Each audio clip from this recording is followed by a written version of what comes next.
The ancients were aware of certain herbs, by means of which a trance could be caused, or a suspension of the ordinary animation of the sensory perception. They made use of such herbs for sacred reasons, and there is considerable evidence that the use of wine in the early sacraments of both the pagans and the Christians was the result of the peculiar ecstasy which was produced by this stimulation. Thus, men have cherished in one way or another the concept that by some means, natural or artificial, the ordinary functions of the mind could be suspended, and that during these periods of suspension, man might receive a meaningful inner experience, and that this experience could have a beneficial effect upon his outer life, and for that matter, in the case of famous mystics, upon the lives of many other persons. Now, our concern this evening is primarily to study something of the machinery implied in this type of thinking. Unfortunately, there is a sufficient amount of general evidence so that we can proceed safely, at least a moderate distance, into our inquiry. Man, according to Plato, possessed two natures. One an essential nature, derived from God, and the other a material nature, derived from the earth, or from the physical elements of being. These two natures, combined within the human constitution, resulted in an entity which we call the soul. To the Greeks, the soul was a twofold creature. It was never regarded merely as one entity. They held it to be two contrary or striving natures, one continually striving to ascend into the presence of the ineffable, and the other continually striving to maintain the authority of matter over the life and consciousness of the individual. One part of the soul was considered to be objective and physically animate. This part, including the sensory perception, the emotions, and the lower mental nature, naturally verged toward the obvious, and was more concerned with the perpetuation of its material state than in any further or abstract exercise. This part of the soul was sometimes referred to as the mortal soul or the animal soul. And it was usually regarded as being dominant in the uninitiated, unenlightened human being. Those who had not, by some striving within themselves, by some purification, or some cathartic discipline imposed upon their natures, had not risen in consciousness to the realization of the reality of the divine soul in themselves. Such persons were referred to by Plotinus as beasts in the world of men. Now, this was not quite as insulting as it might first sound. It simply meant that these creatures lived an essentially animal existence. That animation to them was principally function, and that this function was concerned primarily with the survival of the corporeal state, with the advancement of corporeal concerns and considerations, the accumulation of worldly goods, the search for fame, honor, and distinction, and the highly competitive struggle for existence which now is regarded as the normal way of life. The Greeks were convinced that this so-called normalcy was really only an indication that most persons had not sought within themselves for a better way of life. The so-called normalcy was a product of comparative inertia, that the individual not resisting any of the common pressures of life, but surrendering himself at all times to the most mortal of his interests and activities, simply lived in an objective state. He lived, whether asleep or awake, primarily in this world, of this world, under the hypnosis of the procedures and processes peculiar to this state of nature. This led Plato to regard nature itself with certain suspicion. He held that nature in some way sought to fasten itself upon the human soul, to keep man in bondage to the innumerable patterns and forms which surround him and which are made known to him through his sensory perception. Substantially, Buddha held the same position. He regarded the material state of man as a prison, as a place of limitation, or perhaps at best a place of instruction. Man was here not merely to gratify or to fulfill the instincts of his mortal psychic part. He was here primarily to outgrow the limitation upon his own consciousness.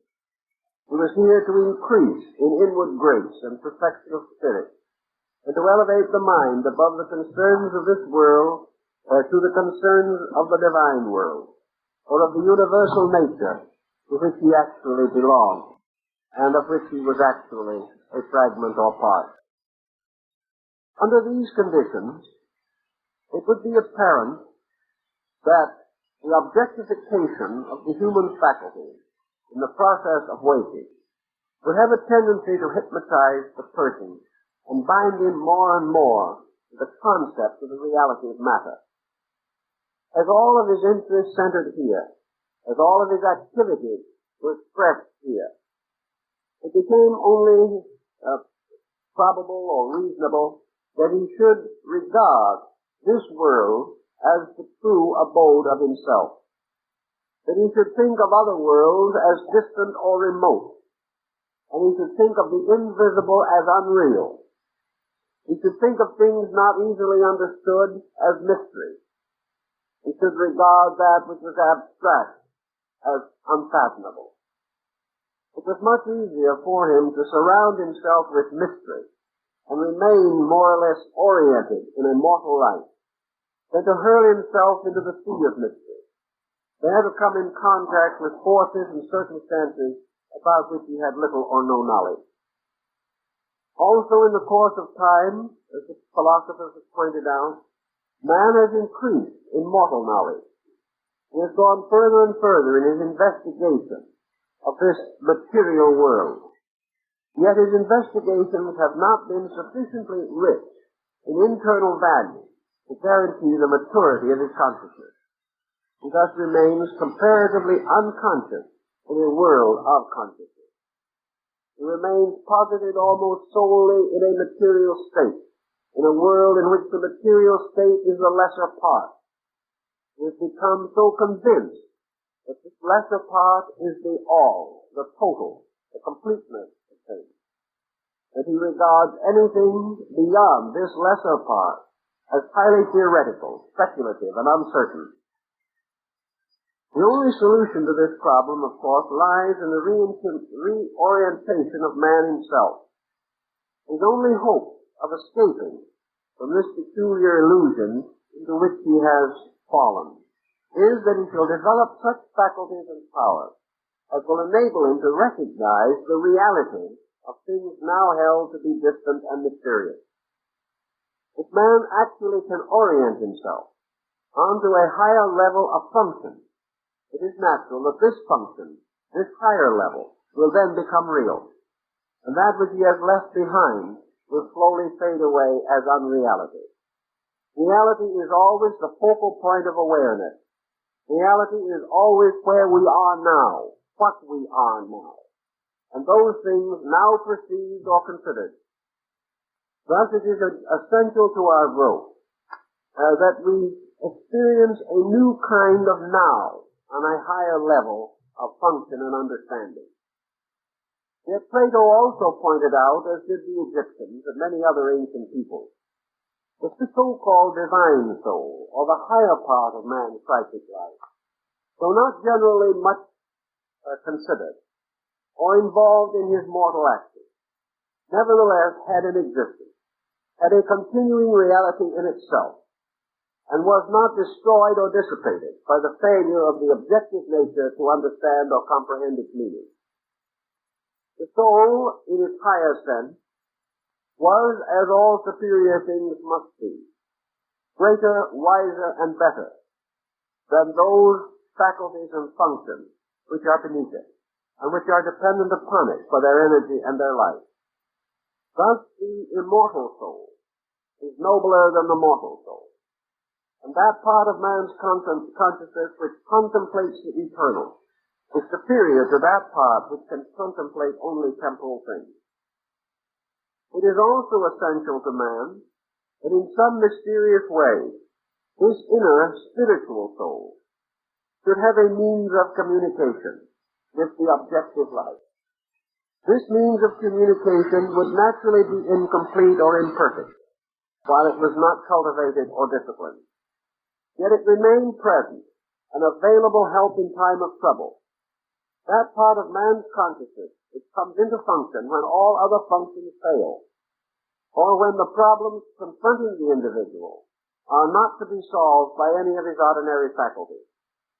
One of the most simple examples of man's effort to reach into himself, into this higher psychic nature, this higher psychic reality, is the problem of prayer. Prayer becomes, in most cases where it is genuine, a statement of necessity. It is sincerely spoken or a thought only when man is in his extremity. It is something to be turned to when other things have failed. It is our hope of justice, where otherwise justice is not reasonably to be expected. It is our hope of help, when all physical healing has been ineffective. It is our hope of understanding when we find the wisdom of this world insufficient to our needs. And thus man turns for spiritual consolation to some mysterious root within himself, making use of faculties and powers which are only occasionally called upon in his so-called everyday existence. The very circumstance of prayer bears witness to a law operating in life. The prayerful mood is nearly always one of humility. It is also one of spiritual expectancy. The individual really hopes and believes that his prayer will be given consideration. In order to be truly prayerful, Jesus told his disciples that they should enter into a closet and pray to their Father in secret, and that the Father who heard them in secret would reward them openly.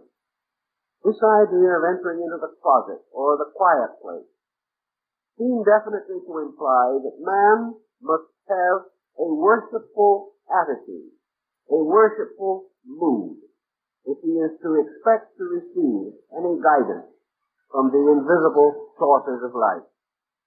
This relaxed expectancy, this quietude, this sense of reverence with which man enters into communion with the divine, these qualities are all of them calculated to reduce the tensions which are indicative of the so-called animal or mortal soul.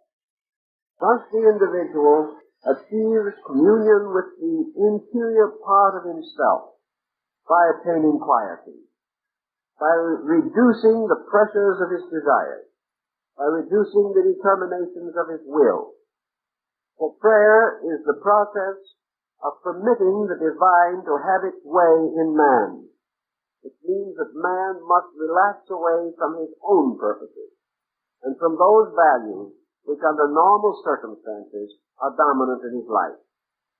He must be prepared to sacrifice that which is perhaps most difficult for him to renounce, and that is self-will, self-determinism, and to place himself utterly in the keeping of universal principles. Naturally, a prayer of this kind, often accompanied by a ritual appropriate to it, or by periods of purification and fasting, or by various other rites and ceremonies, these processes have a tendency to bring about a condition of semi-sleep, if we understand the full implication of the term sleep. Sleeping is actually the ceasing of our objective awareness.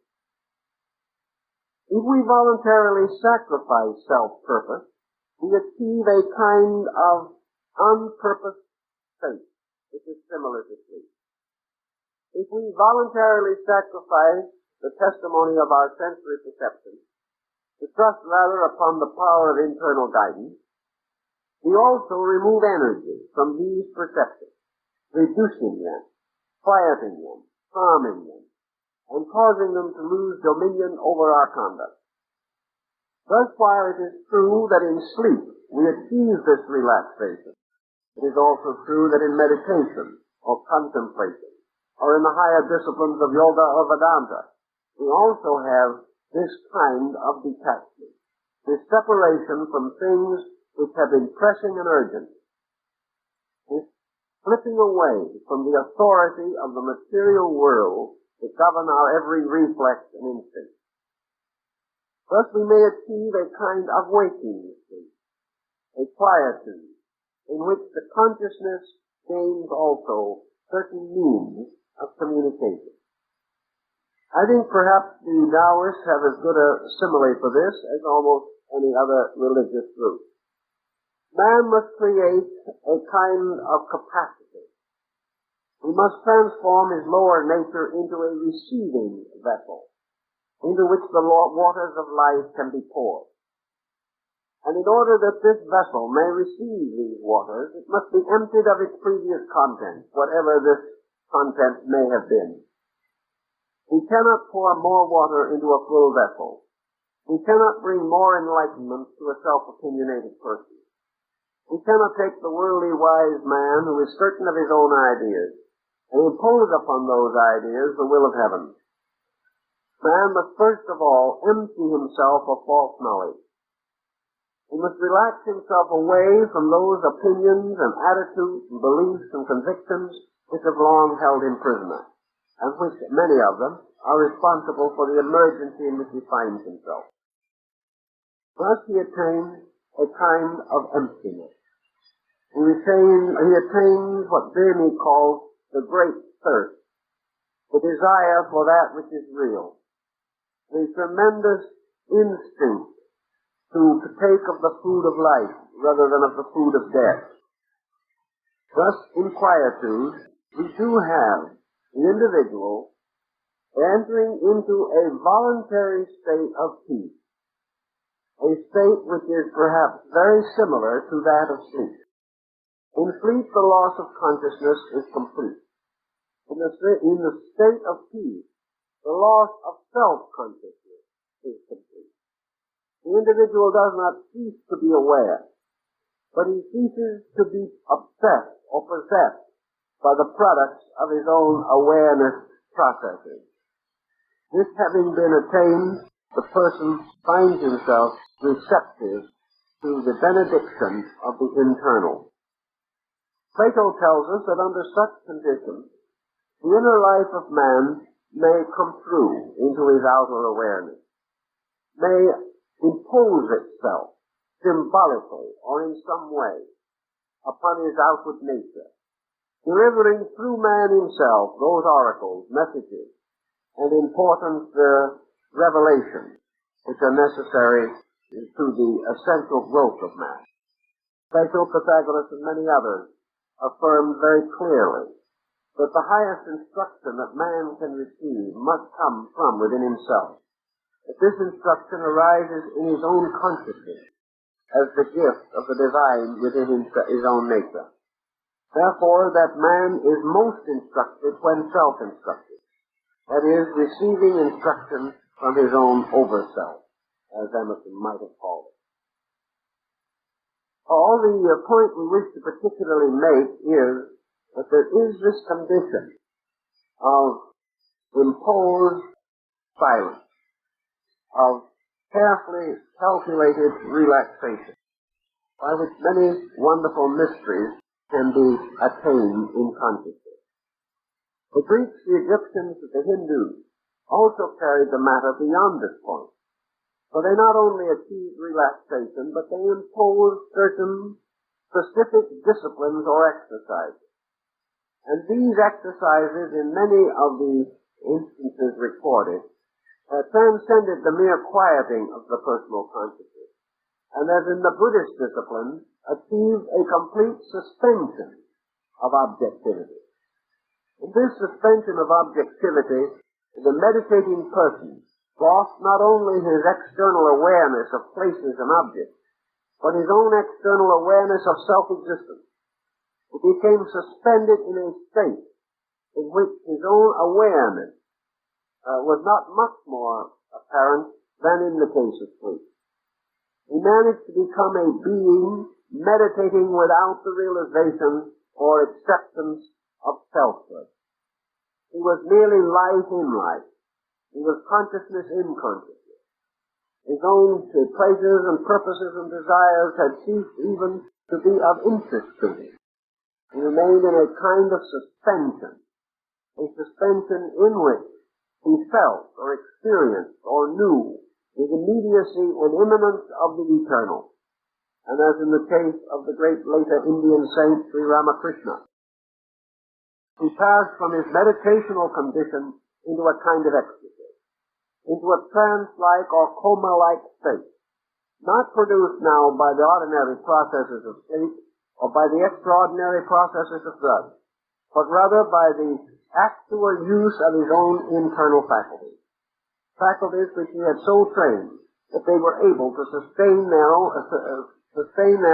continuity of internal consciousness, and that this internal consciousness was not in any way related to self-consciousness as we know it.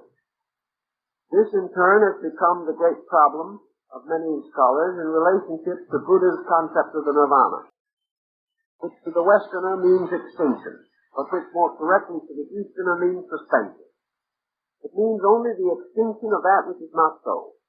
It means only man's recognition of the unreality of the material or illusionary state of being. Now all this has a bearing upon our principal theme, inasmuch as it indicates some of the processes which ancient mystics have used to invoke transcendent experiences. Another very common type of process was that of fasting, or extreme asceticism. Fasting is a process of reducing the power of the body over the soul.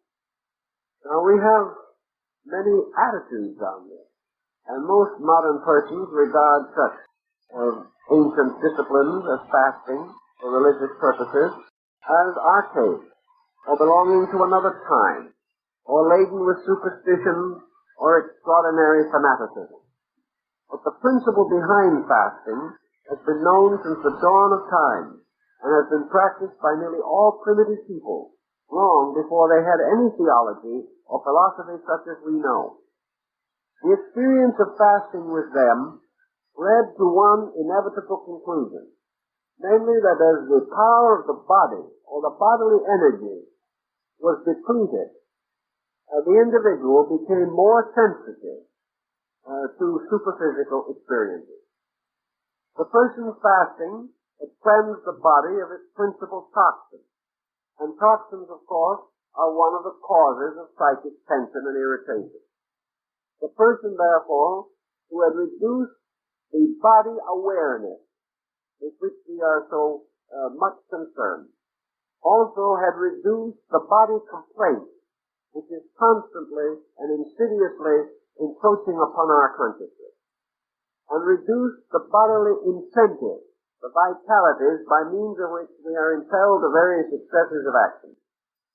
The reduction of all these left the person perhaps weak, perhaps in this weakness also drowsy, uncertain of his own objectivity. It was easier for him to sleep in this state, and he found that his sleeping had a certain clarity which was not common where the body was laden with a mass of physical impurity. Thus, purification and fasting, because of their effect upon the endocrine system, or the ductless gland chain of the human body, seem to lead more directly and immediately to a condition of complete receptivity to the overself. Thus, ancient primitive people went out into the wilderness, and there they fasted and prayed, meditated and waited. And in this time of quiet, watchful waiting, they achieved a rapport with life that is almost entirely unknown to us. We watch for very little that is not within the gamut of our sensory perception. We wait for almost nothing. Our lives are dedicated to expediency, to immediate action, whether they are well considered or not. As a result of this haste, of this continual externalizing of our every resource, we do not have either the time nor the inclination to become especially subjective, or to search within ourselves for hidden and subtle forces that will not appear or manifest their own natures, while man obscures them with the pressure of his physical interest and activity.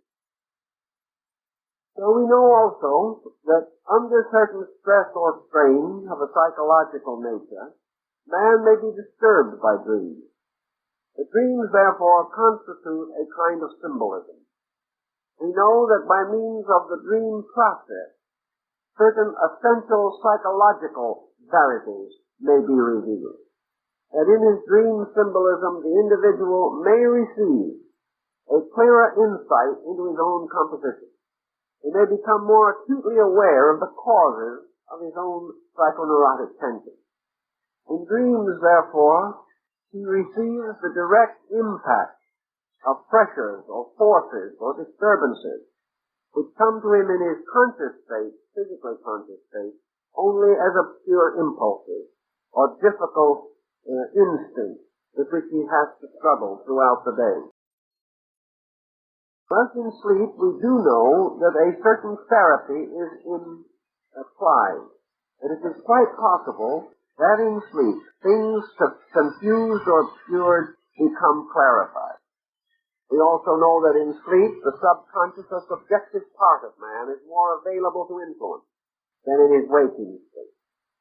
We also know that in the hypnotic state, which is that of an artificially induced state, the individual is able to be influenced far beyond that which is possible under his normal objective conditions. Thus the door that leads into the world of sleep leads into many mysteries, leads into strange byways and paths about which we know comparatively little and which under normal conditions may cause us fear or anxiety. Back to our original consideration, visions are unquestionably types of psychical experiences derived principally from within ourselves. Now, there may be instances in which this is not essentially true, but a vision for the most part is a valid kind of dream. It is a dream of meaning. It is a dream of purpose, a dream of communication between the inner and the outer life of the individual. It is a dream usually in which some larger value, perhaps of a highly spiritual nature, of a reality beyond our easy estimation, is suddenly projected upon us by means available, when by reason or argument no such impression could be made. The dream has peculiar validity as vision or as mystical experience because it is so totally our own. A dream can give us a sense of inevitable. It makes something which would otherwise be impossible or incredible, both acceptable and useful. If, for example, we can imagine what may well have occurred in the debate between Paul of Tarsus and the early Christian community, we know that Saul or Paul was a sincere man, that he was convinced that the Christian heresy had to be stamped out. Also, however, Paul was a thoughtful person, a regular and devout member of his own congregation. He believed sincerely in the importance of religion in the life of man. He did not, however, agree with or believe the religion of the Christians. There is no doubt that he was subjected to some pressure in this direction. It was quite possible that efforts had been made to convert him, but he resisted stoutly on the ground of his own basic religious principles. It would have been comparatively impossible to have argued Paul into a state of Christian acceptance. It is doubtful if any scholar could have achieved it. It is doubtful if any amount of reading or study would have converted him, for the reason that he felt that his own spiritual interior was right, that what he was doing had the sanction of his God, that he was correct in his own interpretation of this matter. And from his later conduct, we realize that his correctness was not simply a matter of ego. It was not that he felt that he believed that he knew more than other people. He was simply a devout member of his faith, and he believed in faith. He held it to be sacred. Yet somewhere in his early contact with Christianity, something must have moved Paul profoundly. That which consciously he could not accept, or did not accept, must have awakened some form of subconscious realization in his own nature. Therefore, Paul truly, perhaps, had that double soul reaction. The higher soul, which probably verged toward Christianity, and the lower or human rational soul, which perhaps is what he meant when he referred to the thorn in his flesh. On the road to Damascus, the theophany, or the mystical experience of Paul, becomes therefore a tremendous internal relief. It was the power of something locked in him over the power of his own believing. His inner life had in some way been touched, moved, or affected by the message of the Galileans. And his resistance to this inner impulse was a resistance of patriotism, a resistance born out of religious duty, the same that many of us feel when we do not wish to be led out of the faith of our childhood into some religion or belief that is strange and unknown to us. We feel a certain sense of loyalty to the God we have worshipped in the past, and it is not easy always to change that loyalty, or to permit it to grow, or to enlarge its own value. We believe that our orthodoxy is our virtue. Therefore, we try to cling to that virtue. In the case of Paul, the inner life certainly burst through. It is described in the older apocryphal writings, at least, that he was riding upon a horse on the way to Damascus to persecute the Christian community there. He had already attacked one of the disciples and injured him in physical combat. And Paul was very close to a situation in which a great war of values was being fought within his own psychic nature. Then came what is described as this flash of light, this tremendous burst of radiance. Paul fell stunned from his horse to the ground and lay there temporarily blinded. In the midst of this tremendous psychic stress, which some have even gone so far as to say represented a convulsion or some kind of an apoplectic stroke. But in any event, whatever it was, in the midst of this, Paul had the experience of the theophany. In one account, it is implied that he actually saw Jesus, or appeared to see him, and that Jesus spoke to him.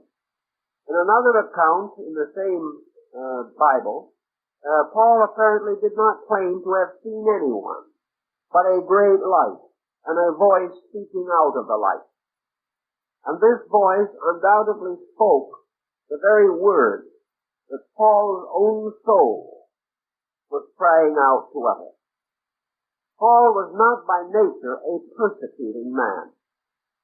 It must have been a very difficult thing for him to have felt that his religion required that he persecute someone else.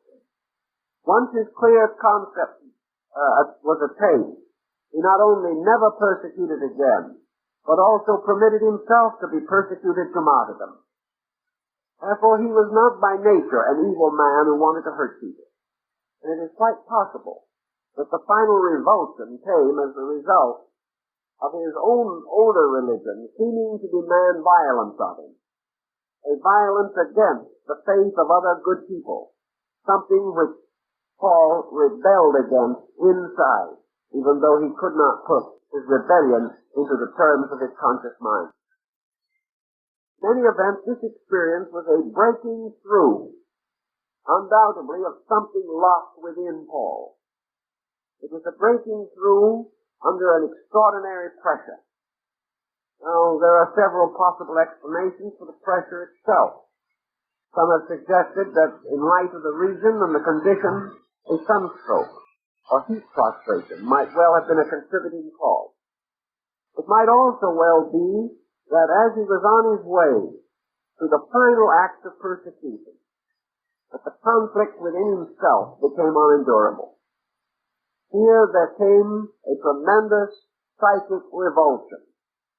And this revulsion took the form of the simple question that he probably asked himself. Why did he persecute these people? And this problem as to why he should persecute came through in all its force. And from that time on, Paul persecuted no more. He was still blind, as he said, when he reached Damascus. And his sight was restored to him by one of the elders of the Christian community there. Here we should have a very interesting and almost complete problem for modern psychoanalysis. A problem which would not reflect adversely upon the character of Paul, would not make him appear to be an evil man, suddenly transmuted into a good man by a mere act of providence. This act of providence was Paul himself. And this is indicated by his ministry from that point on. This ministry could not have arisen in a man of lacking great courage of character, great dedication to principle, and a profound respect for truth in all of its aspects. But in this theophany, we have the struggle of a highly enlightened, highly sensitive person, and the sudden revulsion within himself, accompanied by violent symptoms. Thus we see that a vision can be, and probably often is, the statement of a reality inwardly held, but not externally accepted. Man may well be better inside than he is on the outside. He may well know more, because as we go into the interior parts of man, we also enter into the superior aspects of his consciousness. Whatever is the best of man is locked at the core of his being. And as man reaches further and further in toward that core, he becomes aware of greater and greater value, and is therefore more impelled to the conduct of his nature in a commendable way. We do not know whether Paul was able to rationalize these problems, although it is implied that he was a student of Platonic philosophy. But in any event, it would be quite reasonable to assume that a struggle had occurred between the mortal soul, with its material dedication to form and tradition, and the immortal soul, the divine part, that recognized no dedication except to that of the highest principle that could be known and estimated by that being. Now, it is quite true that many such visions have been reported, and that these visions lie at the basis of the canonization of a great many of the early saints of the Church. Visions of this kind are still reported, not only in Christianity, but among nearly all people, perhaps very strongly among the Muslims and Buddhists. These visions, nearly always, are visions implying or suggesting a nobler condition, a state beyond that which is ordinarily acceptable, and they bestow the strength for a voluntary allegiance to a greater and better cause, or to a fuller expression of some great spiritual reality. Under such conditions, we are also aware that the vision may occur in condition or time not normally associated with sleep. But as in the case of St. Paul, we find that the actual occurrence was preceded by a shock or some mysterious force that cast the future apostle into a state of confusion and comparative unconsciousness. In other words, whatever the original element of the pattern was, the theophany was preceded by something that blinded him, a light that burst upon his consciousness and hurled him to the ground, a kind of power that paralyzed him completely and made it impossible for him to maintain any objective mental integration. He was simply thrown into a complete internal confusion. And in the midst of this suspension of all his worldliness, the core or significant part of the vision transmission took place. He then gradually gathered his faculties about him and proceeded on to Damascus, but in a crippled and miserable state, greatly fearful, uncertain, and in the mood of despising himself. It was only after the full impact of the circumstance began to be recognized and realized that it led to the dedication which gave the world the extraordinary ministry and service of the Apostle Paul. Now, we do not necessarily assume that everyone has so vital or startling an example of this peculiar psychic process. But we do know that nearly everyone has an availability, a means of reaching into self, if this means is called upon, or if an emergency or urgency should demand or require it. There are innumerable cases of visions of varying degrees which have led to powerful changes in the life of the person, and also powerful ministry to others in various religious, philosophical, and even scientific fields. The vision is not unknown to science. It is not unknown to scientists, although because of the peculiar intellectual orientation which they have, it is not as common with them as it is with persons of a more simple and devout mentality. Simplicity is another point in which nature seems to be profoundly concerned. And most of your mystics, particularly those of Asia and the earlier Christian mystics, actually cultivated a kind of simplicity of nature and life and of thought. They were seldom to be considered as sophisticated persons. Many of them were not scholars as we understand scholarship. They were more considered as pious people, living simply in an almost continuous state of prayer or of strong, continuing faith, and therefore almost constantly psychically relaxed. Under such conditions, the availability of the mystical experience is greater than with most ordinary folk. Plotinus, the great Neoplatonist, described in substance 2 or 3 visions which occurred to him during his lifetime. Plotinus was a philosopher. He was an intellectual. He was a man of powerful mind and most penetrating genius. He was one of the outstanding leaders of the world of thought of his time. Yet Plotinus was not an intellectual as we would judge them today. He was not a sophisticate. He was not a worldly man. He was not a seeker after knowledge for the sake of knowledge. He was primarily a mystic. And Neoplatonism, which derives so much from him, is considered today as a mystical rather than an essentially philosophical doctrine. Plotinus described mystical experiences which occurred, which lasted only a brief time, and which were very rare of happening, but which profoundly affected his life in those moments in which it seemed that he was lifted up and brought into identity with reality. He had then a peculiar sense of belongingness. He was one with space. He was one with life and eternity and time.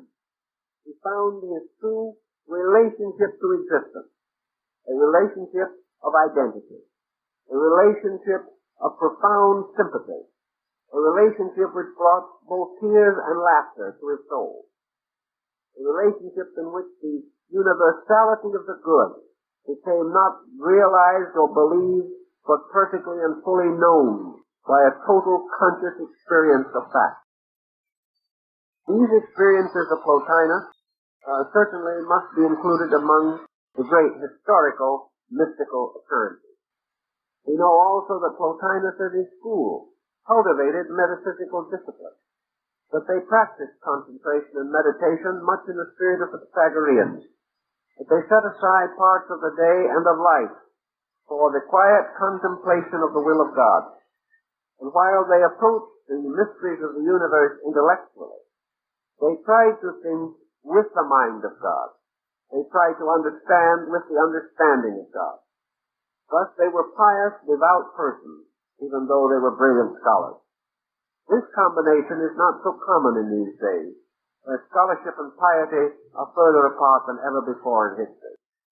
Yet it is the bringing together of these two that seems to make possible more direct internal leadership, more participation in the mysteries of heaven. We know, of course, that most of the book of John, known as the Apocalypse, or the revelation of John on the island of Patmos, that this entire book is written as a dream, or as a mystical experience. John did not know whether he was in the flesh or not. He was simply separated from worldliness. And in this separation, the story, the vision of the apocalypse was unfolded to him. Here again is a mystical revelation arising from previous personal experiences, from previous knowledge and indoctrination, from the religious community in which he dwelt. For while on the island of Patmos, he was host to some of the greatest centers of ancient pre-Christian mysticism. We have here many factors, perhaps revealing much of the background of John. It would not be recorded by the gospel historians. The story of the inner life of the man is finally blazed out in the vision of the apocalypse. Thus, these visions do have some valid core relating to our own peculiar problems and our own peculiar needs. Yet they do not end there. They end with a kind of clarification. The problem becomes ensouled by a power greater than itself. And by this very process ceases to be a problem. A problem exists only when man is less than the problem. When he becomes greater than the problem is absorbed into his own greatness. And there is a tremendous spiritual exhilaration arising from this victory of the self over circumstance, or of the good man over providence. All these things then can be brought right back to our own daily lives and the situations in which we find ourselves. I think, although we are not aware of it under normal conditions, that we participate more in mystical experiences than we know. A mystical experience in a large and complete pattern is probably a stranger to most. But in a series of continuing interior impulses, I suspect that it is not entirely strange to the average person. We all have moments in which it appears that our knowledge or our understanding transcends itself. There are instances when our judgment is greater than we realize. There are seconds in which decisions are made that are better than we know. There are tremendous emergencies which we meet with a new courage or a profound sense of value which a few hours before would not have been available to us. Thus it would appear that the individual is subject to an insight due to a kind of disorientation. This type of disorientation arises when the individual suddenly finds himself inadequate. When we are suddenly aware that we have lost control of a situation, or lost control of ourselves, or that we face an unknown that is deeper than we can fathom, there is this moment of uncertainty. There is this moment of confusion. And in this instant, our self-assurance breaks down. In this instant, our self-sufficiency breaks down.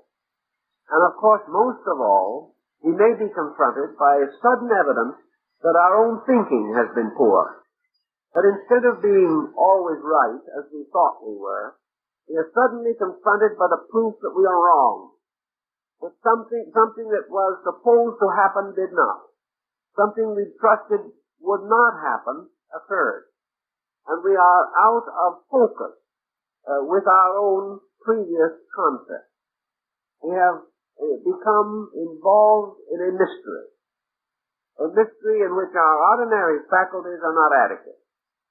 In this moment of hesitation, in this moment of disorientation, there seems to be a temporary weakening of the objective faculties. We are a little discouraged at them. We are suddenly unsold upon them. We are no longer certain that they are what we have thought them to be. For a second, therefore, they lose their authority to dominate us. And in that moment in which the objective mind no longer has authority, the subjective mind comes through, taking over this situation and bestowing the remedy, or giving us some insight or clue as to that which can usefully solve our problem. It is also noted that while man dreams undoubtedly throughout most of the periods of sleep, significant dreams have the tendency to center in the early morning hours. In these hours, the individual is perhaps in a situation or condition more resembling trance than true sleep. In true sleep, we have an almost complete unconsciousness. A person rests in an oblivion of mind, and under normal conditions has slight, if any, recollection in waking of anything that occurred during his sleeping hours. However, in the early morning hours, where visions are most frequent, especially those of an authoritative nature, man appears to be less asleep. He is almost in a light hypnosis, from which he could rather easily awaken. In fact, at the proper time in the morning, he usually awakens himself by habit, in order to meet the requirements of the day. Sets his mind at 7 o'clock, he will awake at 7 o'clock. For by that time, the mind has begun again to exercise authority. Yet somewhere in the mysterious middle distance between true sleep and waking, there is a period in which the two zones of consciousness seem very close together. The Egyptians were aware of this. Most ancient people have noted this phenomenon. And they have declared that it was in these small hours of the morning that the two worlds, the visible and the invisible, were the closest together.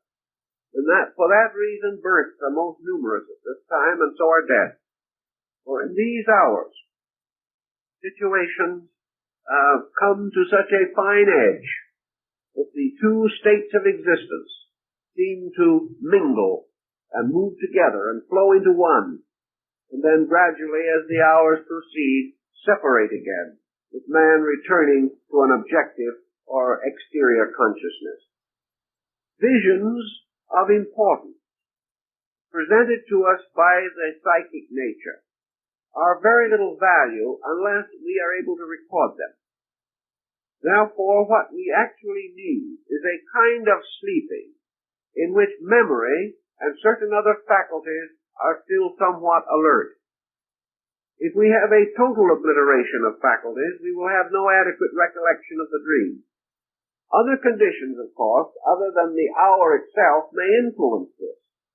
The individual may find that at a certain time, under pressure, worry, fear, or other burdens, that he does not sleep well.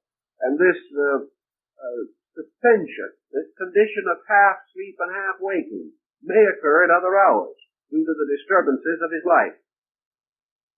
But one apparent fact remains, namely that the valid vision demands a certain degree of both subjective and objective awareness. It demands that the subjective be active and positive, and that the objective be partly active but receptive. Thus we may have the psychic experience flow from the invisible roots of the mind to be finally recorded in the subtle substances of the brain itself. Unless this record is made, the project is imperfect. The record itself can have a number of meanings, and will very often be presented as most dream phenomena in a series of symbols. Some of the masters of psychology today like to think of certain dreams as archetypal, that they are accompanied by a different state of the consciousness from ordinary dreaming, which may originate from any form, or one form or another, of the psychic pressure of the lower mind itself. Dreams can arise, therefore, from the pressure of the lower psyche, which, because of its various afflictions, or distortions, or disfigurements, through tension, stress, neurotic situations, becomes the source of symbolic dreams, by which its abnormalcy is revealed. Thus, by means of a certain kind of dream, the lower psyche tells us that it is sick. These dreams are of a diagnostic nature. They can be analyzed and studied, and from them the condition of the mental-emotional complex can be determined with some accuracy. The type of dream to which we are referring, however, primarily, the archetypal dream, is of a different kind. It is a directive dream. It is the kind of a vision or experience that is not to be regarded as an hallucination or merely a fantasy of sleep. It is meaningful and purpose. It is not completely diagnostic. It does not necessarily tell us what is the matter with us, although it may reveal in its own message certain things that are wrong and try to help us to correct them. The main purpose of the dream of this nature is directive. The vision is a directive, purposeful appearance which comes to us out of the directive and purposeful parts of our own subjective. It is therefore a dream of authority. It is a dream which expresses the will of the superior nature of ourselves. And as this superior nature is more aware of truth or more aware of reality than we are, it is customary to consider that such dreams as this are also indicative of the will of God, or the will of truth, or the manifestation of those laws which must be kept, those principles which cannot be violated. The archetypal dream, then, is a dream of reality, and it is usually accompanied by certain symptoms or certain conditions by which we are able to differentiate it from other dreams. Archetypal dreams are often described by the person who has them as waking experiences. The person is loath to believe that he is asleep. He is inclined to feel that he awakened before this vision appeared. And I have talked to a great many persons who have had this type of experience during sleeping hours, or when, normally speaking, it would be assumed that they were asleep, and yet they insist that they were awake when the experience happened.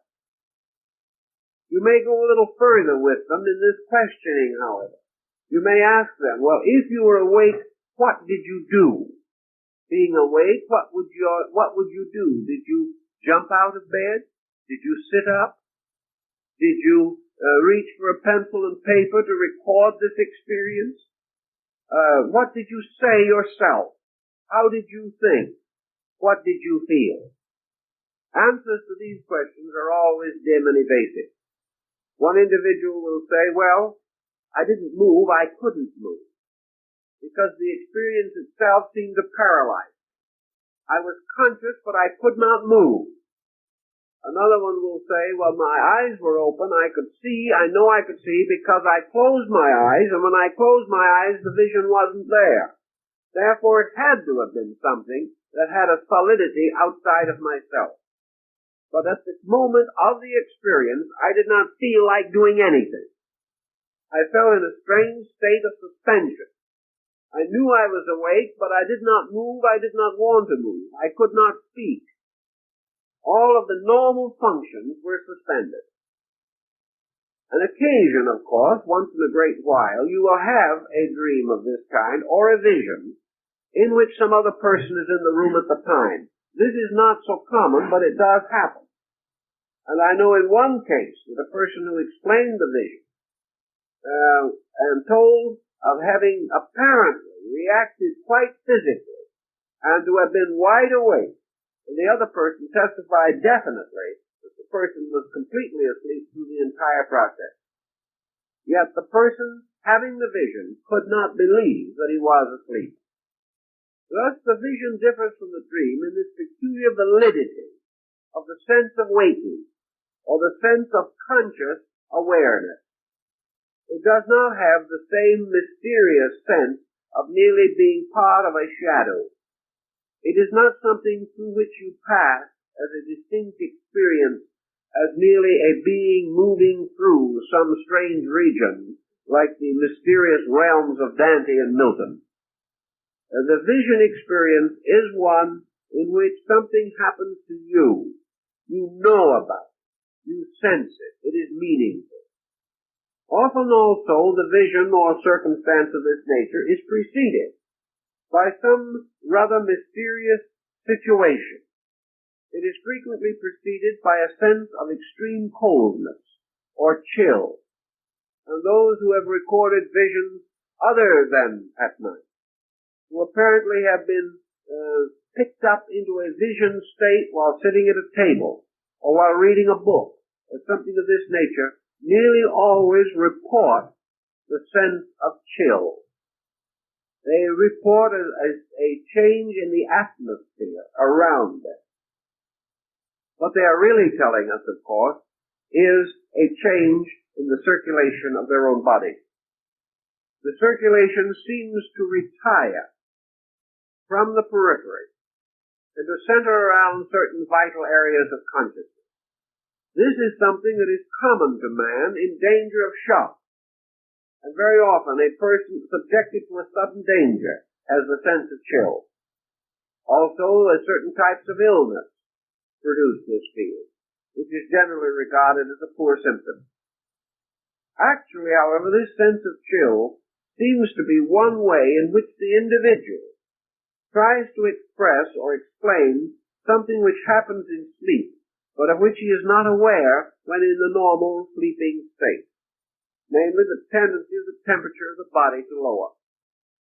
Most of those who have had visions, for instance, as we said, at tables or sitting outdoors under a tree watching the scenery or something of that nature, most persons reporting such visions also describe a certain sense of haziness, the approach of something resembling sleep.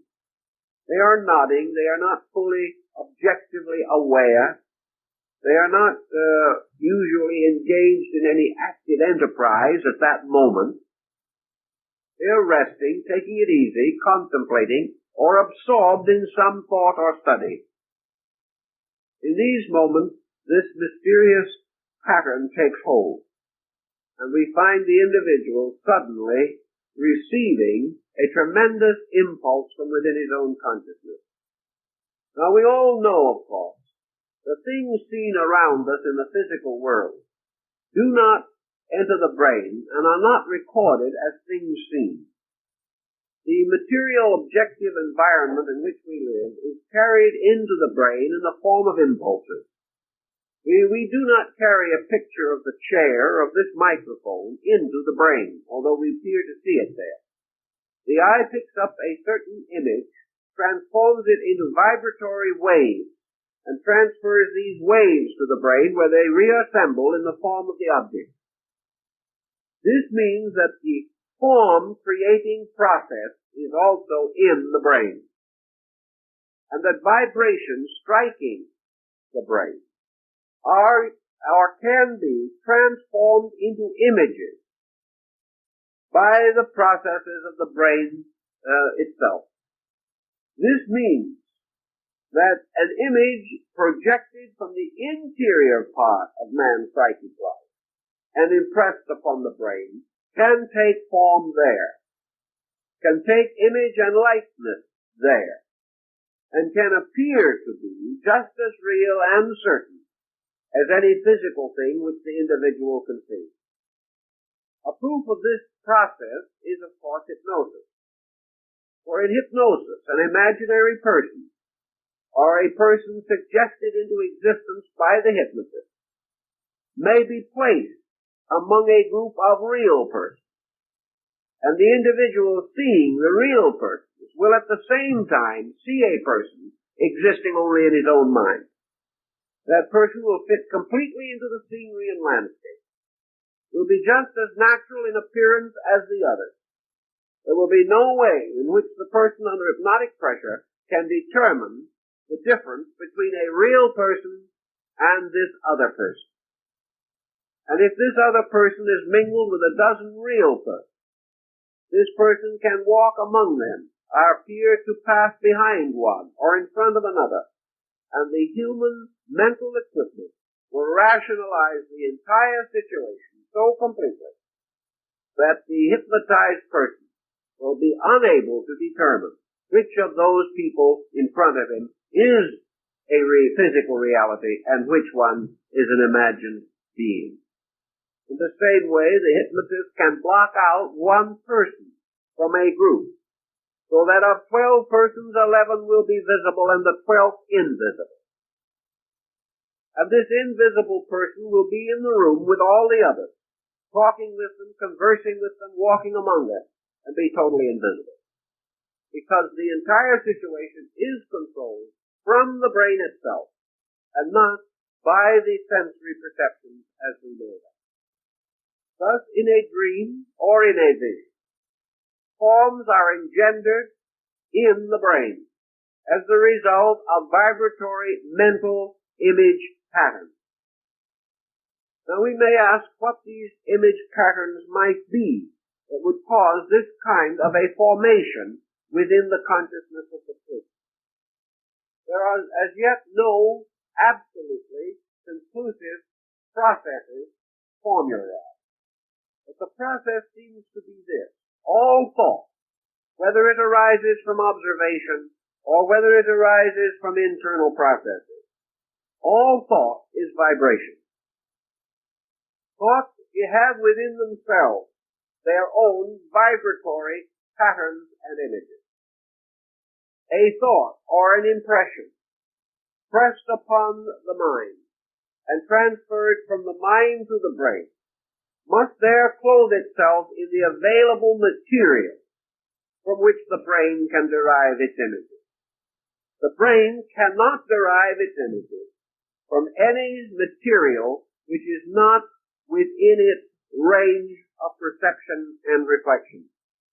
In other words, if the brain of man is going to interpret any symbol or energy, or to give form to any abstract idea, it must clothe that abstraction in something which the brain itself has objectively experienced. It is perfectly possible, therefore, for the brain to bestow any form with which it is familiar, but no form with which it is not familiar. The most abstract form that the brain apparently is capable of bestowing is simply light. The most abstract negation is darkness. Therefore, things otherwise beyond formation, beyond any experience by which form can be implied, have the tendency to appear as light, have the tendency to appear also as simple geometrical patterns arising in light or composed of light. These geometrical patterns are derived from basic psychic archetypes, but they must also exist in this world in order for the brain to be able to register them. At a very primitive time in man's experience, his own mental processes apparently attempted to create a differentiating procedure by means of which things naturally could could in some way be mentally separated from things supernatural.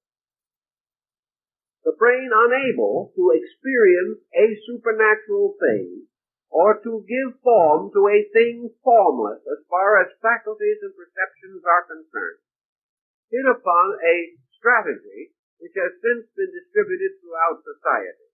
And that was the strategy of creating extraordinary forms out of compounds of ordinary ones. A man walking along the street is a natural form. A horse galloping down the road is a natural form. Yet how shall we suddenly create out of this situation the instrument of an unnatural form? A form by which we could appear to convey something that is not of this world. Well, if we take the upper part of the man and put it onto the lower part of the horse, we have a centaur. A centaur does not exist to our experience, yet it is composed of two creatures that do exist. Thus we have the symbol of something unworldly, something metaphysical, something transcendental, something out of this world, by the simple contrivance of combining two natural forms into what the mind recognizes as an impossible combination. This is a very common symbolic process. It may have resulted in many of the ancient symbols which have descended to us from antiquity. Among the Chinese, the dragon was such a form. Among various people, satyrs and various nymphs and mermaids and other such creatures were these unnatural forms. They were forms by means of which the consciousness could convey the sense of unworldliness.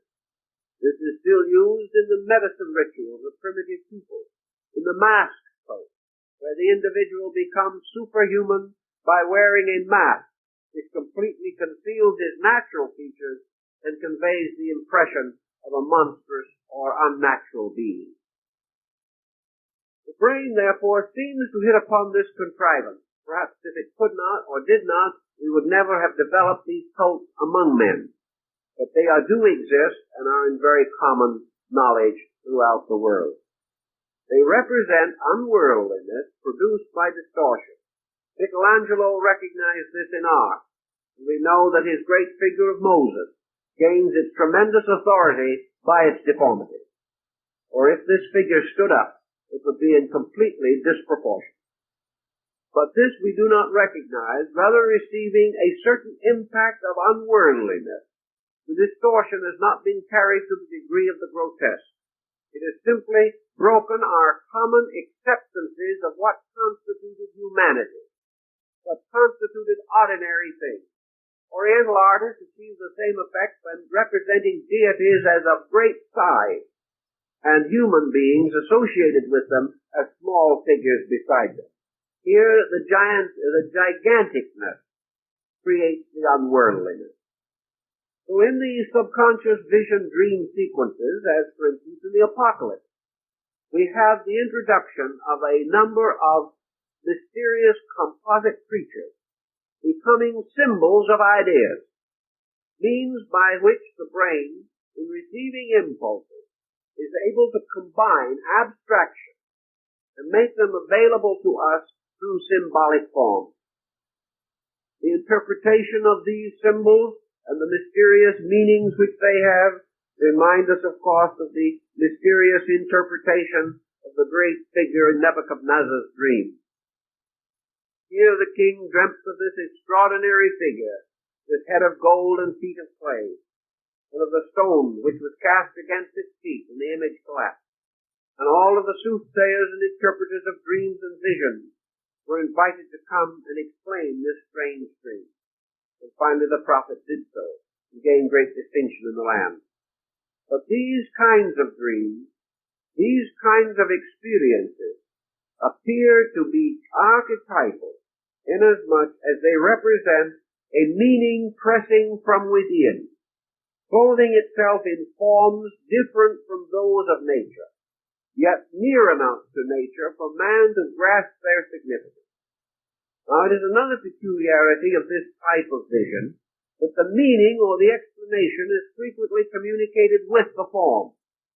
Part of the processes of interpretation are carried on subconsciously even before the person having the vision is aware of the process. Others become apparent to us from objective contemplation. The process of applying the symbolism to known incidents in our own living gradually reveals the meaning. In any event, your archetypal dream, making use of innumerable subconscious contrivances, it takes form in the brain, takes form within the consciousness of the individual, and is projected from there in one way or another. Sometimes the projection is rather abstract and in itself mysterious. Many visions, the individual rather feels himself projected into the vision. He feels as Ezekiel did, that he suddenly is in the midst of the world of his own dream. Yet this is no common dream. This is no dream involving just ordinary personal problems. It is a cosmic dream. A dream of a universe made up of wheels within wheels. A dream of the Merkava of the chariot of righteousness. They are borne upon the powers and wings of the cherubim, in which sits the master of the mystery. All these visions indicate archetypal insight. They represent some psychic truth, some message trying to break through into objectivity, some manner of communicating the abstract to faculties which are unable to receive the pressure of the direct abstract. The brain taking hold, for instance, of a form must be able to associate this form with a pattern or symbol. This was one of the great difficulties recorded in the development of primitive writing. Ancient peoples were able very early to develop symbols representing objects. They were able, for example, to tie symbols to certain gentle processes of man. The Egyptians, for example, when they wished to indicate walking, made pictures of feet. This seemed to be quite consistent. And of course, in the early days, they made it even simpler by indicating the direction of the journey by the direction of the feet. It seemed to be very, very necessary. Our friends down in Central America during their ancient period of developing written language went further than feet. They made little footsteps as though in sand drawn upon their manuscript. And these footsteps led from the symbol of one town to the symbol of another town, and indicated that a journey had been made from one place to another. This was not impossible. They also had excellent manners of incorporating known forms in symbolism. The Chinese had the same method. The Egyptians, when they wished to describe a cat, drew a picture of it. When they wanted to discuss a vulture, they drew a picture of it. The ancient peoples of other lands did the same thing. The Chinese ideoglyph for a horse has 4 long strokes at the bottom indicating legs, and was originally a picture of the horse. In the course of time, and perhaps with the decay of artistry, it was no longer entirely convenient to draw a full horse every time you wanted to write about one. So gradually the glyph was simplified. But in the beginning, all of these forms were derived from nature. Then your ancient writer ran against this big problem. How was he to make pictures of things that were not visible? How could he make pictures of ideas? How could he draw a picture of virtue? Virtue didn't look like a cat or a dog. Virtue didn't have a nice, neat shape like a building or a house, nor did it shine like a star which could be represented by rays. Virtue was a quality. Honesty was a quality. Death was more than a quality, because you could indicate death by having a living thing lying down, indicating that it had ceased to live. But you couldn't just do that with virtue. Also, you had very great trouble with verb forms, action of various kinds. Ordinary action you could understand. But if this action involved a very complicated procedure of some kind, the ingenuity of the artist and the ability of the beholder to correctly translate the art, both were stretched beyond a reasonable degree. There was very little way in which these abstractions could be represented. Therefore, gradually man had to develop abstract forms to represent abstract powers. These forms could not simply be shown to someone. He had to receive the key to their meaning. Thus, gradually, a whole group of symbols appeared which had to be learned or remembered. With that, the public school system came into its primordial existence, probably in the form of the old man of the tribe, instructing the young ones in the meaning of these forms that were not obvious. So all invisible beings, creatures, principles, energies, and powers came to be included among the unobvious forms. And the greatest surviving unobvious form of all in nature is the form of God. And among most primitive peoples there was no symbol for the supreme deity, because man could not even conceive an appropriate symbol. Finally, the idea of no symbol suggested a crystallization or concretion of no symbol by simply taking an area and inscribing it or circumscribing it with a circle. The circle, therefore, became the symbol of infinity, because it was an area in which there was nothing. The same thing was the principle behind the use of certain jade implements in China, where the flat disc with the opening in the center became the symbol of deity, the opening or hollow or empty place being the only possible symbol of God. So in this process of primitive man learning how to transmit ideas, we have perhaps the same mystery of vocabulary that we have in the human being's inner consciousness, trying to press moral abstractions upon the objective mind. One way, of course, is feeling.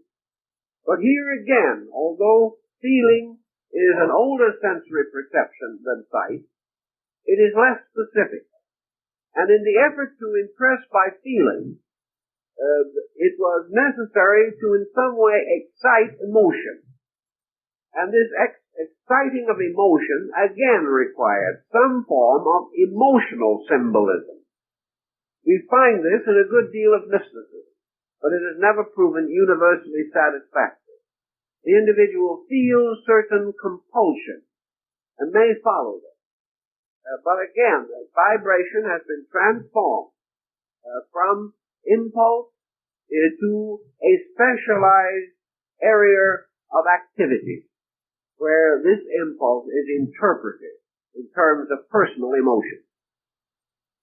The point that I want to make primarily is that just as surely as outside symbols and thoughts enter into the brain through the perception, they are reintegrated into patterns. These patterns, in turn, subjected to further rationalization, leading to comprehension. So that comprehension and recognition and acceptance is due largely to a series of related impulses, combining to form one basic concept. It's just the same type of thing as Immanuel Kant gives us in his example of how we know that an apple is an apple. We certainly must know this by the use of many faculties and powers, carrying their common report to a center in the brain, where the puzzle is solved instantly, and all the parts are fitted together. And if a major part is not present, then we are not certain that it is an apple. If some major necessary element does not contribute to the final project, our certainty is not or not true. We must then go back, look again, touch again, smell again, taste again, to make sure that it is an apple. All of this process is in one direction, from the outer world into the core of man. The opposite motion is from a superior state above and beyond man, downward into the core of man. It is as though man's psychic nature was like the middle place in an hourglass. Energies moving from above enter the brain and have their impression. Images moving from below enter the brain and have their impression. And in the so-called vision situation, the energy from the superior part of consciousness moves in and imposes itself upon the brain process, resulting in a number of possible explanations or manifestations. We may have what might be termed the auditory experience, in which we see nothing but hear something. This simply means that the brain itself has integrated vibration into sound, and we are hearing something inside of ourselves, although it may appear to be coming to us from the outside. In this matter, of course, our common attitudes play a part. To our general thinking, sound must come from the outside, for noise is of the outside. It therefore is inconsistent with our common experience to assume that sound would come from an invisible silence within us. It must rather come from the world of sound around us, and the inner sounds mingling with the outer sounds. We are unable to distinguish the source of one from the source of the other. Thus we frequently assume that we hear things said around us that are really from within us.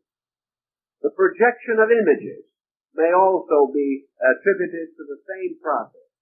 An individual looking at a wall under certain conditions may see an image appear upon that wall, very much as in the old days of a stereopticon slide. This image upon the wall may be animate, move, and perform various actions, and even speak. But it is a projection within ourselves. The image seen on the wall is inside of us. The wall, however, is on the outside. And the combining of the wall and the interior image is like uniting two negatives in the production of a photograph in which two pictures are blended to form one picture. This double process of the picture, in this case, however, means that the picture arises in two different parts of consciousness, and the union takes place within the ordering faculties of the brain.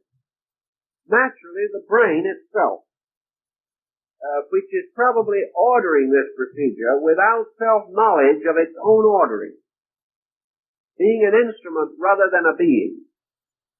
The brain is not aware of its own inability to discriminate between the interior and the exterior picture. So the whole consciousness of man is inclined to project the situation onto the outside, where it is familiar, where there is the least resistance, and where the greatest expectancies are likely to lurk. That brings us this other question that we find occasionally in cases of vision, in which the vision apparently must be on the outside because we can open and close our eyes. If we open our eyes and the vision is there, we close our eyes and the vision is not there, then the vision must be on the outside. This again is not true, as mental experimentation has shown. Remember that the moment we test an inner experience by means of some function of our own, we are undoubtedly and inevitably determined to achieve certain results. We have certain expectancies, and these expectancies are autonomic within ourselves. The average person expects something seen to disappear when he closes his eyes. And because this expectancy exists in the subtle substance of mental material, the expectancy is immediately fulfilled. Also, the voluntary action of opening and closing the eye may be enough in itself to temporarily disturb the image. But the real and common answer to this is that the individual, being the internal controller of the whole process, is able to create any verisimilitude which he wishes. If he insists that the image shall remain when his eyes are closed, it will remain. If he knows that it cannot remain, it will not remain. The mind is a magician in these things. and will accomplish whatever we demand of it. And we know under hypnosis that this accomplishment or this acceptance of determination is instantaneous. Therefore, that it is useless to assume that we would have to argue ourselves into one concept or the other. That which we naturally accept immediately and inevitably occurs. Actually, we have almost complete evidence, not that a vision is false, but that a vision is communicated to man only because man is man, and in a way possible to man. We have never yet had true historical evidence of the intercession of deity in the affairs of men, except through men. We do not find someone meeting God on the street and asking him for something. We do not have the experience of the man who prays for financial help, having a hand reach down from heaven with a pocketbook in it. Man himself expects this help to occur or arise mysterious, but he knows that this mystery will be associated with beings of his own kind. That where he needs help, help will come to him in a natural way. It is only the faith that it will occur and the conviction that the means will be provided in some supernatural way that adds mystery to the simple circumstance. Man is convinced, therefore, in all of his works and ways, that the God he seeks help from will give this help through its creatures and not in proper persons. That if therefore the farmer prays for rain, it may rain. But the rain will be coming from clouds, not from a blue sky. That these clouds will gather in some way and according to their own laws and then precipitate. It may be that man is able to create artificial rain in some cases, but then he must reproduce natural processes in order to attain this end. So man has long learned that the great visions, the great mysteries, the great revelations that come to humanity come through highly sensitive persons who are regarded as prophets, messiahs, avatars, world teachers, seers, sages, and mystics. The vision comes to the sensitive person and is from him communicated to others who lack the sensitivity to have the experience themselves. Also, in some instances, experiences appear to occur to more than one person. This has long been a very difficult situation, but psychology is beginning to pick up the threads of it.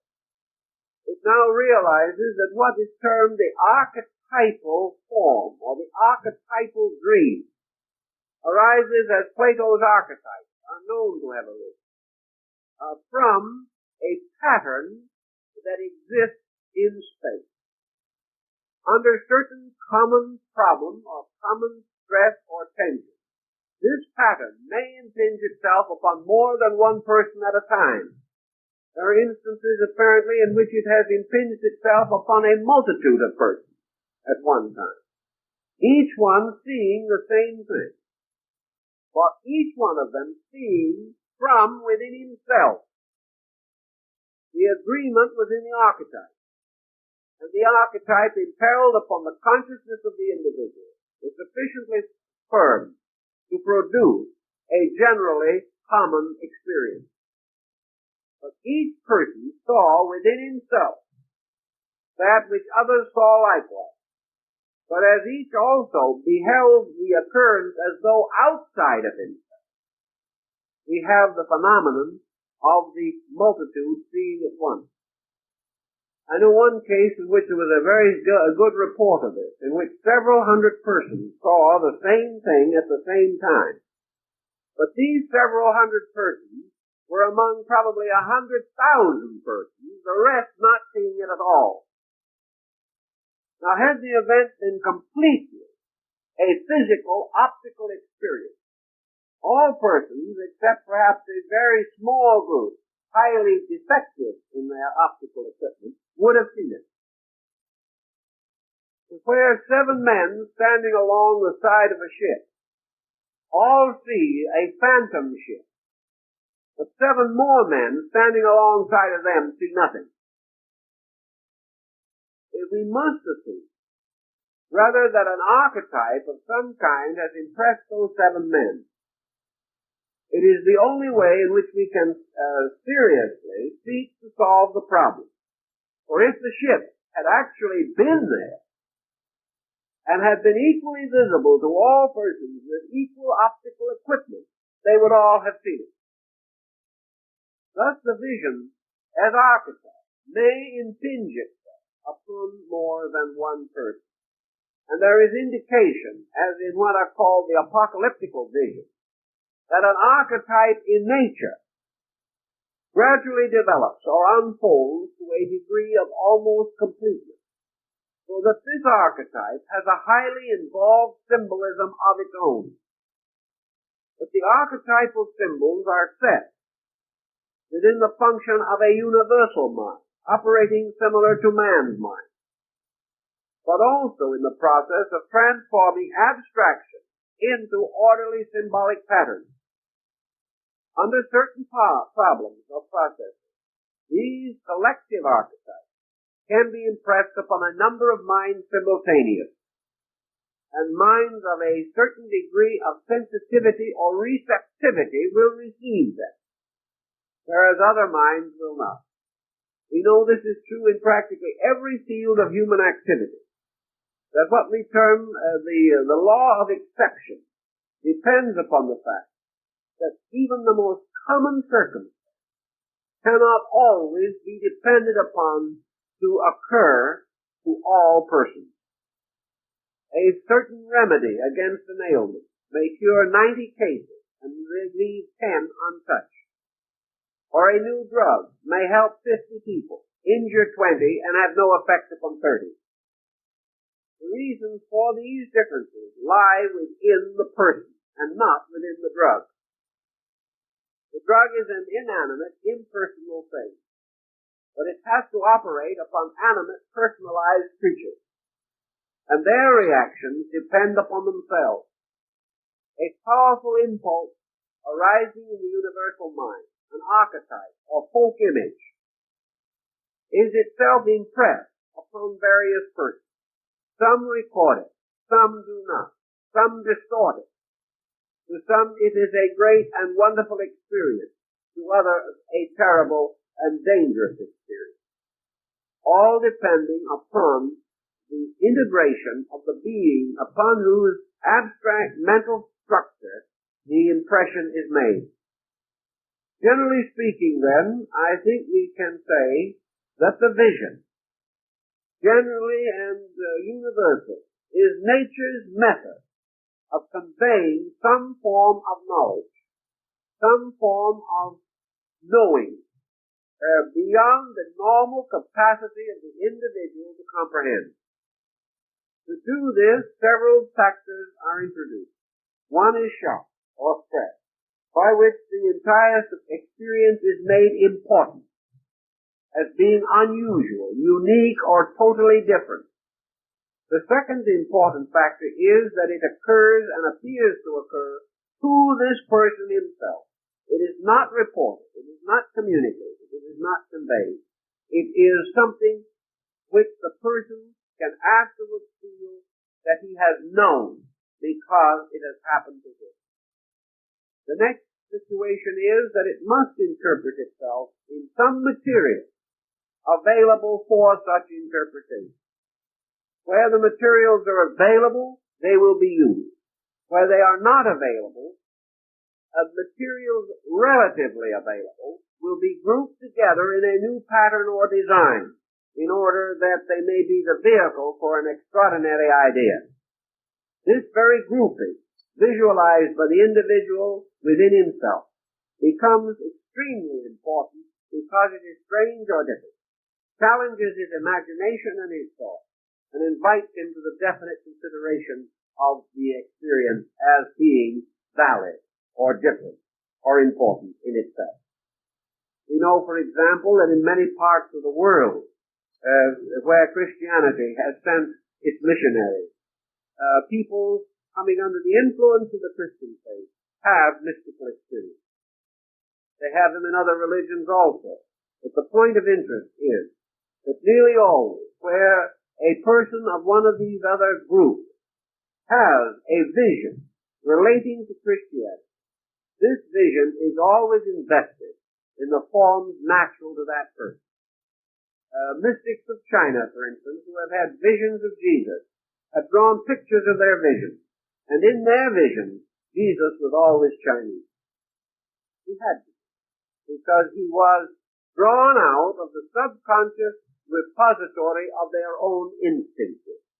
They had to clothe him in the form that they knew and understood. They could not hope to understand or comprehend him as a blond Anglo-Saxon. They had no knowledge or acquaintance with such people.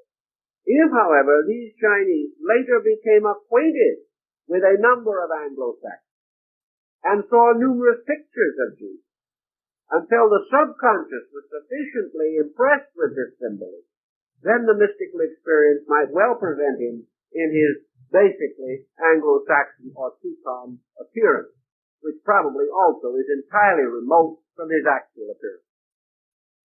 Because again, it is our archetype, our own racial and national concept, which has become the basis of most of our religious art. So in thinking through from sacred things outward, we always quote in the familiar. The vision, therefore, does create these forms in order to communicate, in order to impress itself upon us. Now, visions, of course, are not all valid. I am referring to those that are essentially valid, not to those which are simply the products of imagination, or of the particular stress of the psyche as a result of disturbances of the outer life. Assuming, however, that the true vision occurs when man is receptive and is quiet, has entered the stillness, and is seeking to know the truth, or in those hours when this stillness is imposed upon him by nature, and therefore most suitable for the further imposition of a spiritual factor, where the vision is genuine, it nearly always has this sense of authenticity in it. It is meaningful, it is reasonable, it is proper. It is solution. It carries with it a mark of validity, as though it was sealed by the very seal of God. Under such conditions, the individual is not even inclined to resist it. He is not inclined to doubt it. Its peculiar clarity and integrity come through to him. This may also be true of certain imaginary experiences, but less often. And one of the great keys that has been used down through the ages in determining the validity of vision is the consequence. That type of vision which changes the life of the person for the better, which takes the individual, as it took St. Francis of Assisi, out of a life of dissipation and intemperance and sanctified him to the best that he knew in the way of the service of the need of his fellow men. That kind of vision which brings great understanding, philosophic insight, or advances man's knowledge of things factual. That type of inner experience of auditory type, which has been given to the great musician and composer, by which he has been able to bring through into objectivity melodies and marvelous harmonies which he has first heard as mystical happenings within his own consciousness. All of these things relate to the availability within man of a superior power capable of being released at need or under certain circumstances for the preservation or the improvement of his life or the service of his world. Where visions have led to great improvement, there is very little to be gained by doubting them. If, however, they do not lead to improvement, if they merely lead to fanaticism or mania, if we have no real need, under the study of psychology, to use this circumstance or such instances as a disproof of vision. It merely proves to us that these experiences can arise either from the lower psychic nature or the higher. Where they arise from the lower nature, regardless of the picturesqueness which they present, they tell the story of our sickness or our trouble, but where they arise from the deeper nature of man. They tell the story of his hope, of his aspiration, of his inner resource, of the spiritual destiny which is his in life, and the call to the recognition of higher levels of being, of purpose, of achievement, of realization than he has formerly known. Under these conditions, the vision becomes a vital experience, whether it occurs during sleeping or waking hours. But from its machinery, we can understand how nature very often involves it in the sleep mystery. Well, I think our time is up for this time, so we'll have to leave it till next week.